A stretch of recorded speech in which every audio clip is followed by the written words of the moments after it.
Okay, so ഈ fold 7നെ കുറിച്ചുള്ള ഒരു റൂമേഴ്സ് ഷോർട്സ് ഞാൻ ഷെയർ ചെയ്തിട്ടുണ്ടായിരുന്നു. അതായത് ഈ ഒരു ഫോൺ ഭയങ്കര സ്ലിം ആയിരിക്കും, ഭയങ്കര ലൈറ്റ് വെയിറ്റ് ആയിരിക്കും, അതിനെക്കുറിച്ചുള്ള ഒരു ഷോർട്സ് ഞാൻ ഷെയർ ചെയ്തിട്ടുണ്ടായിരുന്നു. പിന്നെ അപ്കമിങ് വീഡിയോസിലും പറഞ്ഞായിരുന്നു. പക്ഷേ ഈ ഒരു ഫോൺ ഫസ്റ്റ് ടൈം കയ്യിലെടുത്തപ്പോണ്ടല്ലോ ഒരു രക്ഷയില്ലാത്ത ഒരു ഫീലായിരുന്നു. കാരണം ഞാൻ കുറേ നാൾ ഫോൾഡ് 6 യൂസ് ചെയ്ത ഒരാളാണ്. ആ പോയിന്റ് ഓഫ് വ്യൂ നോക്കുകയാണെങ്കിൽ ഒരുപാട് ഇമ്പ്രൂവ്മെന്റ്സ് സാംസങ് ഈ ഒരു ഫോൾഡ് 7 കൊണ്ടുവന്നിട്ടുണ്ട്. ഫസ്റ്റ് തന്നെയാണ് ഈ കാണുന്ന cover display.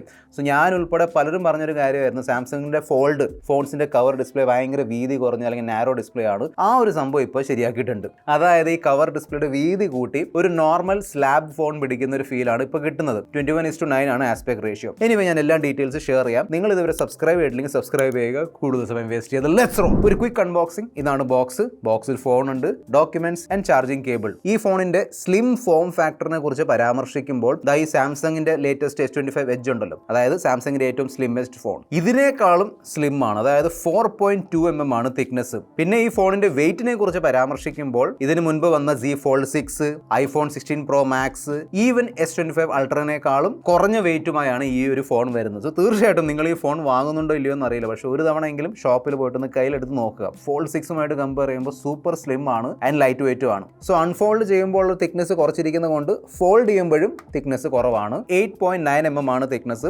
S25 Ultra 8.2 mm ആണ്. ഫ്രണ്ട് ഡിസ്പ്ലേയുടെ സൈസ് കൂട്ടി 6.5 ഇഞ്ച് ആക്കിയിട്ടുണ്ട്. 21:9 ആണ് ആസ്പെക്ട് റേഷ്യോ. സോ നമ്മൾ കയ്യിലെടുക്കുമ്പോൾ ഞാൻ ഓൾറെഡി പറഞ്ഞതുപോലെ ഒരു ക്യാൻഡി ബാർ ഫോൺ അല്ലെങ്കിൽ ഒരു സ്ലാബ് ഫോണിന്റെ ഫീൽ ആണ് കിട്ടുന്നത്. സോ ടൈപ്പ് ചെയ്യാൻ കുറച്ചും കൂടി ഈസിയാണ്. പിന്നെ ബാക്കി കാര്യങ്ങൾ ചെയ്യാനും ഈവൻ വീഡിയോസ് കാണാൻ വേണ്ടി നല്ലതാണ്. പിന്നെ സാംസങ് ഈ ഫോണിൽ പുതിയ ആർമർ ഫ്ലെക്സ് ഹിഞ്ച് ആണ് കൊടുത്തിരിക്കുന്നത്. ആൻഡ് ചുറ്റുമുള്ള ഫ്രെയിം അഡ്വാൻസ്ഡ് അലൂമിനിയം ഫ്രെയിം ആണ്. കളർ ഓപ്ഷൻസ് ആണ് blue shadow, jet black, silver shadow and online വെബ്സൈറ്റിൽ മാത്രം കിട്ടുന്ന mint colour. And of course front and ബാക്കിൽ ഗ്ലാസ് ആണ് കൊടുത്തിരിക്കുന്നത്. ഫോണിന്റെ തിക്നെസ്സും വെയിറ്റും കുറച്ചിരിക്കുന്നത് കൊണ്ട് ഡ്യൂറബിലിറ്റിയിൽ ഇഷ്യൂ വരാൻ ചാൻസ് ഉണ്ടോ എന്ന് ചോദിച്ചാൽ അങ്ങനത്തെ ഇഷ്യൂ ഒന്നുമില്ല. കാരണം ഈ ഫോണും IP48 റേറ്റിംഗുമായാണ് വരുന്നത്. ഫോണിന്റെ ബാക്കിൽ ഗൊറില്ല ഗ്ലാസ് വിക്ടസ് 2ന്റെ പ്രൊട്ടക്ഷൻ, ഫ്രണ്ടിലുള്ള ഡിസ്പ്ലേക്ക് ഗൊറില്ല ഗ്ലാസ് സെറാമിക് 2ന്റെ പ്രൊട്ടക്ഷൻ ആണ് വരുന്നത്. പിന്നെ പുതിയ ഹിഞ്ച് വന്നുകൊണ്ട് ഫ്ലെക്സിബിലിറ്റിയിൽ എന്തെങ്കിലും ഇഷ്യൂ ഉണ്ടോ അല്ലെങ്കിൽ മാറ്റമുണ്ടോ എന്ന് അറിയാൻ വേണ്ടി ഞാൻ ടെസ്റ്റ് ചെയ്ത് നോക്കിയിട്ടുണ്ടായിരുന്നു. ഒരു ഇഷ്യൂ ഇല്ല.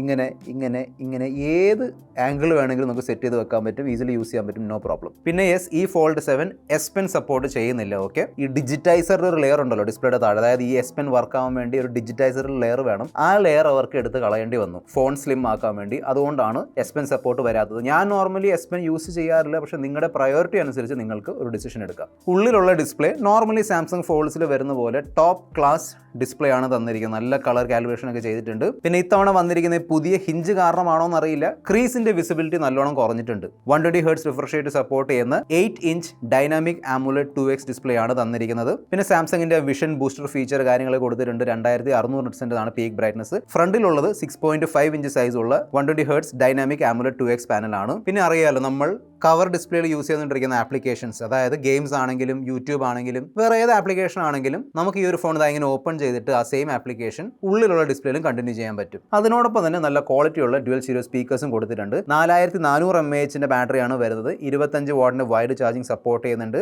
15 വാട്ടിന് wireless charging and even reverse wireless ചാർജിങ്ങിന്റെ ഫീച്ചറും വരുന്നുണ്ട്.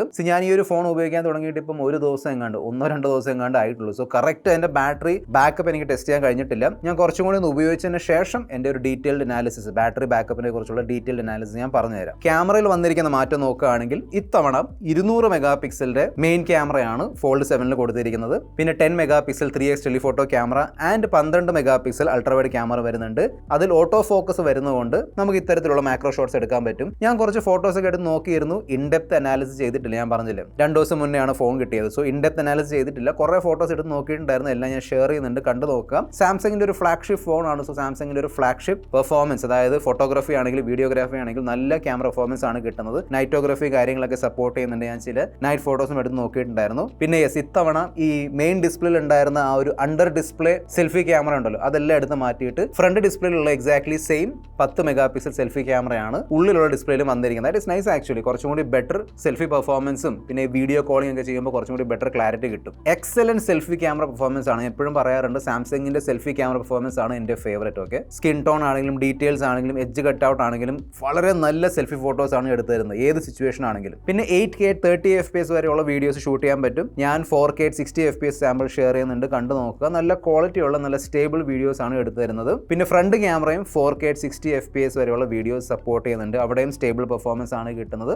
നല്ല ക്വാളിറ്റിയുള്ള സെൽഫി വീഡിയോസ് നിങ്ങൾക്ക് ഈ ഒരു ഫോൺ വെച്ച് റെക്കോർഡ് ചെയ്യാൻ പറ്റും. പിന്നെ അറിയാലോ, ഇതിന്റെ കവർ ഡിസ്പ്ലേയിൽ വരുന്ന പ്രിവ്യൂ കണ്ടിട്ട് നമുക്ക് ഇതിന്റെ മെയിൻ ക്യാമറ വെച്ച് ഹൈ റെസൊല്യൂഷൻ സെൽഫീസ് ഒക്കെ എടുക്കാൻ പറ്റും, വീഡിയോ ആണെങ്കിലും ഫോട്ടോസ് ആണെങ്കിലും. പിന്നെ ഓഡിയോ ഇറേസറിന്റെ ഫീച്ചർ അറിയാലോ, അതായത് നമ്മളൊരു വീഡിയോ എടുക്കുമ്പോൾ ബാക്ക്ഗ്രൗണ്ടിൽ ഈ ട്രാഫിക്കിന്റെ നോയ്സും അല്ലെങ്കിൽ കാറ്റിന്റെ നോയ്സ് അങ്ങനെ എന്തെങ്കിലും കയറി വരുന്നുണ്ടെങ്കിൽ അതൊക്കെ നമുക്ക് ഈ ഓഡിയോ ഇറേസർ ഫീച്ചർ ഉപയോഗിച്ച് റിമൂവ് ചെയ്യാൻ പറ്റും. അതുപോലെ തന്നെ AI generated edits and suggestions, അതായത് ഒരു ഫോട്ടോ എടുത്തിട്ട് നമ്മൾ സ്വൈപ്പ് അപ്പ് ചെയ്താൽ ഈ ഫോൺ തന്നെ ആ ഫോട്ടോയ്ക്ക് അനുയോജ്യമായ AI എഡിറ്റ്സ് ഒക്കെ നമുക്ക് കണ്ടില്ലേ സജസ്റ്റ് ചെയ്ത് തരും. പിന്നെ ഒരു ഫോട്ടോയിൽ നിന്ന് അനാവശ്യമായിട്ടുള്ള ഓബ്ജക്ട്സും പിന്നെ ആളുകളെ എടുത്ത് മാറ്റി തരുന്ന AI ഇറേസർ ഫീച്ചറും വരുന്നുണ്ട്. പിന്നെ നമ്മൾ ഇതിന് മുമ്പ് കണ്ടിട്ടുണ്ട് ആ ഒരു സ്കെച്ച് ടു ഇമേജ് ഫീച്ചർ, അതായത് ഒരു ഫോട്ടോയുടെ മുകളിൽ നമുക്ക് ഒരു ആനയോ ഒരു പുലിയോ അല്ലെങ്കിൽ ഒരു എയറോപ്ലെയിൻ വണ്ടി അങ്ങനെ എന്തെങ്കിലും വരയ്ക്കാൻ താല്പര്യം ഉണ്ടെങ്കിൽ ഈസിലി ഇങ്ങനെ നമുക്ക് വരയ്ക്കാൻ പറ്റും. സിമ്പിൾ സ്കെച്ച് മതി, നല്ല റിയലിസ്റ്റിക് ഔട്ട്പുട്ട് ആണ് കിട്ടുന്നത്. പിന്നെ ഉള്ളിലുള്ളത് ഒരു യമണ്ടൻ ഡിസ്പ്ലേ ആയതുകൊണ്ട് അറിയാലോ മൾട്ടി ടാസ്കിംഗ് ഒക്കെ ഈസിലി ചെയ്യാൻ പറ്റും. അത് കണ്ടില്ലേ, 4 വിൻഡോസ് ഒരേ സമയത്ത് ഒരുമിച്ച് യൂസ് ചെയ്യാൻ പറ്റും. ലാഗും സ്റ്റട്ടേഴ്സ് ഒന്നുമില്ല. Side mounted finger print scanner ആണ് വരുന്നത്. ഡ്യുവൽ നാനോ സിം സ്ലോട്ട് ഉണ്ട്.